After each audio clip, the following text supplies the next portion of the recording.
ಧನುರಾಶಿ ಮನೆಗೆ ಬಂದಂತಹ ಅತಿಥಿಗಳ ಸೇವೆಯನ್ನು ಮಾಡಿ ಅವರು ಸಂತೋಷಪಟ್ಟರೆ ನಿಮ್ಮ ಮನಸ್ಸಿಗೂ ಸಂತೋಷ ಸಿಕ್ಕತ್ತೆ. ನೀವಿರತಕ್ಕಂತಹ ಜಾಗದಲ್ಲೂ ಕೂಡ ನೀವು ಆನಂದವಾಗಿರೋದಕ್ಕೆ ಅವಕಾಶಗಳಾಗತ್ತೆ.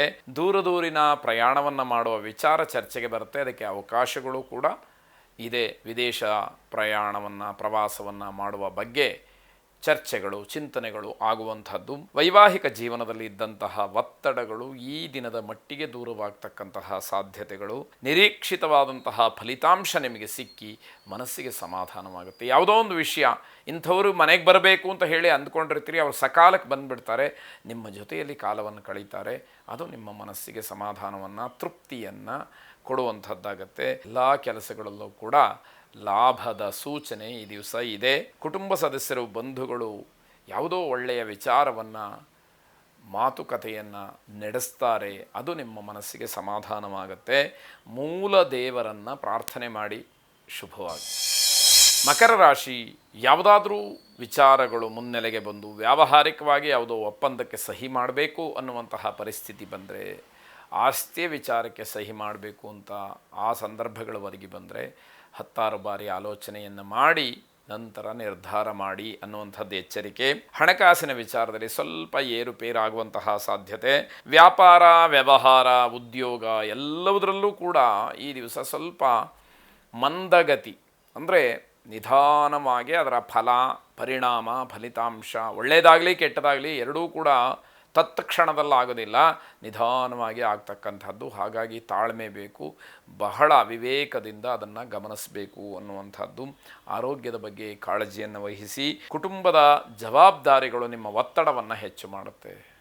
ಮತ್ತೆ ಮತ್ತೆ ಮನೆಯಲ್ಲಿ ಜ್ಞಾಪಿಸ್ತಾರೆ, ನೀವು ಈ ಕೆಲಸ ಮಾಡಬೇಕು, ಇದು ಕರ್ತವ್ಯ, ಇದು ಜವಾಬ್ದಾರಿ ನಿಮ್ಮ ಮೇಲಿದೆ ಅನ್ನುವಂಥದ್ದನ್ನು, ಆ ಒತ್ತಡ ಹೆಚ್ಚಾಗುವಂಥದ್ದು. ಅಧಿಕಾರಿ ವರ್ಗದಿಂದ ಸ್ವಲ್ಪ ತೊಂದರೆಯಾಗ್ತಕ್ಕಂತಹ ಸೂಚನೆಗಳಿದೆ. ಮೃತ್ಯುಂಜಯನನ್ನು ಪ್ರಾರ್ಥನೆ ಮಾಡಿ ಶುಭವಾಗಿ.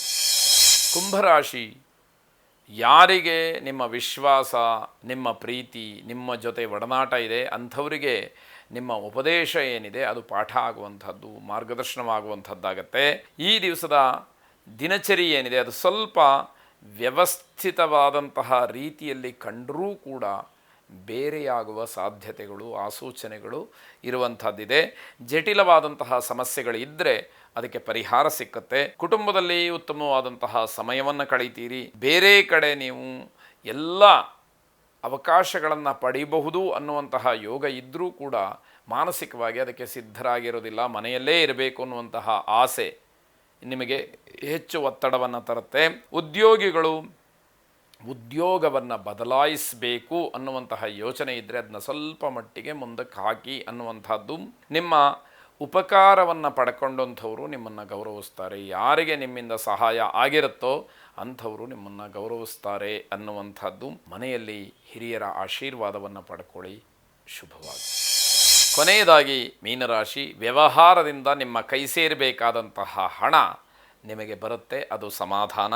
ನಿಮ್ಮಲ್ಲಿರ್ತಕ್ಕಂತಹ ಚಟುವಟಿಕೆ ಆಗಲಿ, ಪ್ರತಿಭೆ ಆಗಲಿ, ಅದನ್ನು ಅಭಿವೃದ್ಧಿ ಮಾಡಿಕೊಳ್ಳೋದಕ್ಕೆ ಉತ್ತಮವಾದಂತಹ ಅವಕಾಶ ಇದೆ. ಪ್ರಯತ್ನ ನಿಮ್ಮದಾಗಬೇಕು. ಏನೋ ನಡೀತಾ ಇದೆ, ಒಳ್ಳೆಯದಾಗ್ತಾ ಇದೆ ಅಂತ ಹೇಳಿ ಸುಮ್ಮನೆ ಕೂತ್ಬಿಟ್ರೆ ಯಾವ ಕ್ಷಣದಲ್ಲಿ ಬೇಕಾದರೂ ಒಳ್ಳೆಯದು ನಿಂತು ಹೋಗ್ಬೋದು, ಅಥವಾ ಅದರಿಂದ ವಿರುದ್ಧವಾದಂತಹ ಫಲ ಸಿಗ್ಬೋದು ಅನ್ನುವಂಥದ್ದೆಲ್ಲ ಇರುತ್ತೆ. ನಮ್ಮ ಪ್ರಯತ್ನ ನಿರಂತರವಾಗಿ ನಡೀತಾ ಇರಬೇಕು ಅನ್ನುವಂಥದ್ದು. ವ್ಯಾಪಾರ, ವ್ಯವಹಾರಾದಿಗಳಲ್ಲಿ ಜಯ ಸಿಕ್ಕತ್ತೆ. ವಿದೇಶ ಪ್ರವಾಸ ಯೋಗ ನಿಮ್ಮನ್ನು ಹುಡುಕಿಕೊಂಡು ಬರತಕ್ಕಂಥದ್ದಾಗತ್ತೆ. ಬೇರೆಯವರನ್ನು ಎಲ್ಲ ಕೆಲಸಕ್ಕೂ ಅವಲಂಬಿಸಬೇಡಿ ಅನ್ನುವಂಥದ್ದು. ಯಾಕೆ ಅಂದರೆ ಸಕಾಲದಲ್ಲಿ ನಿಮ್ಮ ಕೆಲಸಗಳು ಆಗದೇ ಇರಬಹುದು, ಮನಸ್ಸಿಗೆ ಬೇಸರವಾಗಬಹುದು, ಅವಕಾಶಗಳು ತಪ್ಪಿ ಹೋಗ್ಬೋದು. ಇದೆಲ್ಲದಕ್ಕೂ ಸಾಧ್ಯತೆಗಳು ಇರುತ್ತೆ. ಭವಿಷ್ಯದ ಯೋಜನೆಗಳನ್ನು ಮನಸ್ಸಿನಲ್ಲಿ ಲೆಕ್ಕ ಹಾಕ್ತೀರಿ. ಹೇಗೆ ಆರ್ಥಿಕವಾಗಿ, ಹೇಗೆ ಸಾಮಾಜಿಕವಾಗಿ, ಹೇಗೆ ಜೀವನದ ಶೈಲಿ, ಹೇಗೆ ಕೌಟುಂಬಿಕವಾದಂತಹ ವಾತಾವರಣ, ಹೇಗೆ ನನ್ನ ರಕ್ಷಣೆ ಪೋಷಣೆಗಳು ಹೇಗೆ ಅನ್ನುವಂಥದ್ದೆಲ್ಲ ವಿಚಾರಗಳು ಮುನ್ನೆಲೆಗೆ ಬರುವಂಥದ್ದಾಗತ್ತೆ. ಯೋಜನೆಗಳನ್ನು ಕಾರ್ಯಗತಗೊಳಿಸುವಲ್ಲಿ ಪ್ರಯತ್ನಗಳು ನಡೀಬೇಕು. ಆಗ ಮಾತ್ರ ನಿಮ್ಮ ಚಿಂತನೆಗಳಿಗೆ ಒಂದು ರೂಪ ಅಥವಾ ಒಂದು ರೀತಿಯ ಸತ್ವ ಬರ್ತಕ್ಕಂಥದ್ದಾಗತ್ತೆ. ಸುಬ್ರಹ್ಮಣ್ಯೇಶ್ವರ ಸ್ವಾಮಿಯನ್ನು ಪ್ರಾರ್ಥನೆ ಮಾಡಿ ಶುಭವಾಗಿ.